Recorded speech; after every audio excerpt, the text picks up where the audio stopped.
اللہ کی محبت دل میں بس رچ اس طرح گئی ہے کہ دنیا کے سوا کچھ نظر ہی نہیں آتا،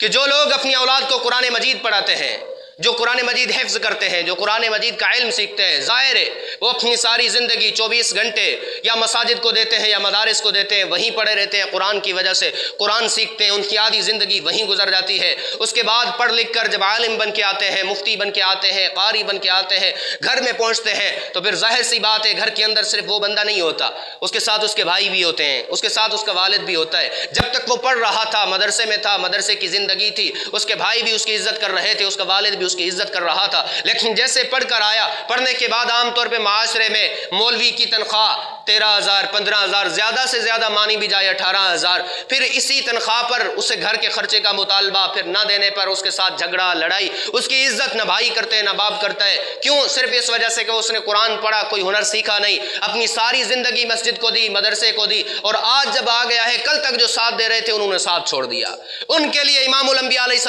السلام کی زندگی سے ایک پیغام ملتا ہے، ایک واقعے سے حضور علیہ السلام نے ان کے لیے نصیحت چھوڑی ہے۔ حضور کے زمانے میں 2 بھائی تھے، ایک بھائی ایسا تھا جو سارا دن کماتا تھا، سارا دن کمانے کے لیے باہر جاتا، اپنی زندگی اس نے کمانے کو دی ہوئی تھی۔ دوسرا بھائی ایسا تھا جو قرآن پڑھتا تھا، قرآن کے علوم سیکھتا، حضور علیہ السلام کا شاگرد بنا رہتا، جس نے اپنی زندگی مسجد اور مدرسے کو دی ہوئی تھی۔ تو جو بھائی کماتا تھا، ایک دن وہ آیا حضور علیہ السلام کے پاس، صحابہ کرام کی موجودگی میں مسجد میں آ کے حضور سے شکایت کر دی، فشکل محترب۔ تو اس نے آ کے کہا، اللہ کے نبی، میں سارا دن کماتا ہوں، میں نے اپنی زندگی کمائی میں گزار دی ہے، محنت کرتا ہوں، مزدوری کرتا ہوں، یہ سارا دن آپ کے پاس پڑا ہوا ہے مسجد میں مدرسے میں، بس قرآن سیکھ رہا ہے، قرآن کے علوم سیکھ رہا ہے، یہ نہ کماتا ہے نہ گھر میں خرچ دیتا ہے، اس کی وجہ سے میں پریشان ہوں۔ حضور علیہ السلام نے اسے جھڑکتے ہوئے فرمایا، لعلک ترزق بہ، خبردار اس کی تجھ شکایت کر رہا ہے، تجھے جو رزق مل رہا ہے، تجھے جو روزی مل رہی ہے، تجھے جو کمائی مل رہی ہے، یہ اس کی وجہ سے مل رہی ہے، اللہ تجھے اس کی وجہ سے رزق دے رہے ہیں۔ تو ان بھائیوں کو، ان والد کو احساس کرنا چاہیے، خیال کرنا چاہیے، تم جس بھائی کو، جس بیٹے کو ناکارہ سمجھ رہے ہو، وہ کوئی ناکارہ نہیں ہے، وہ اللہ تعالیٰ کے اتنے مقام والا، اتنی بلندیوں والا ہے۔ قیامت کے دن تمہیں تاج اگر پہنایا جائے گا تو اس کی وجہ سے، قیامت کے دن اگر گھر والوں میں سے 10 جہنمیوں کو جنت ملے گی تو اس کی وجہ سے، قیامت کے دن تمہارا نبیوں کے سامنے اگر اعزاز اور اکرام ہوگا تو اس کی وجہ سے، قبر میں تم جب جاؤ گے تو تمہیں وہاں پر جو عزت ملے گی، جو مقام اور بلندی ملے گی، وہ اسی کی وجہ سے، اسی حافظ کی وجہ سے، اسی عالم کی وجہ سے جس پہ آج تم ناراض بنے پھرتے ہو۔ اور دوسری حدیث ہے جو کمال کی حدیث ہے، اور وہ سب کے لیے ہے، والدین کے لیے بھی، بھائیوں کے لیے بھی، اور عوام کے لیے بھی۔ امام الانبیاء علیہ السلام نے فرمایا، لا یاکل طعامک الا تقی، خبردار کہ تمہاری دعوت تمہارے پیسے پہ، تمہارے یار دوستوں کا حق نہیں ہے، تم وڈیروں پہ لٹاؤ، تم خوشامد میں لٹاؤ۔ امام الانبیاء فرما رہے ہیں، امام الانبیاء کا فرمان ہے، کوئی عام بات نہیں ہے۔ امام الانبیاء علیہ السلام فرماتے ہیں، لا یاکل طعامک الا تقی، کہ تمہارے کھانے پر، تمہاری دولت پر اگر کسی کا حق بنتا ہے کہ تم کسی کو کھلاؤ، کسی کا خیال کرو، کسی کی عزت کرو، تو وہ صاحب قرآن ہے، جس نے قرآن کو سینے سے لگایا ہے، چاہے قاری ہو، حافظ ہو، عالم ہو اور مفتی ہو۔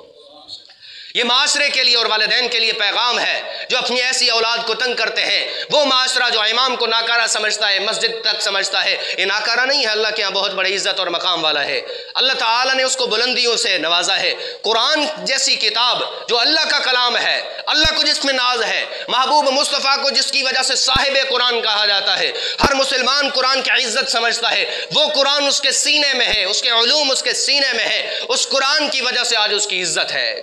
کوئی ایم پی اے ہو، ایم پی اے کا ٹائٹل جس پہ لگا ہوا ہو، ہم سب اس کی عزت کریں گے، اس کے لیے کھڑے ہو جائیں گے، اس کا استقبال کریں گے، اس کا احترام کریں گے۔ کیوں؟ ایم پی اے ہے یا ایم این اے ہے یا وڈیرا ہے یا وزیر ہے یا مشیر ہے، یہ دنیا کے ٹائٹل ہیں جو ہم نے لگائے ہیں، جو ہم نے بنائے ہیں۔ حافظ قرآن کا ٹائٹل دنیاوی ٹائٹل نہیں ہے، یہ ہم نے نہیں لگایا، یہ اللہ نے لگایا ہے۔ عالم دین کا ٹائٹل یہ کوئی عام ٹائٹل نہیں ہے، مفتی دین کا ٹائٹل کوئی عام ٹائٹل نہیں ہے، یہ ٹیگ کوئی عام ٹیگ نہیں ہے، یہ دین سے جوڑتا ہے، محبوب مصطفیٰ سے جوڑتا ہے، رب کائنات سے جوڑتا ہے۔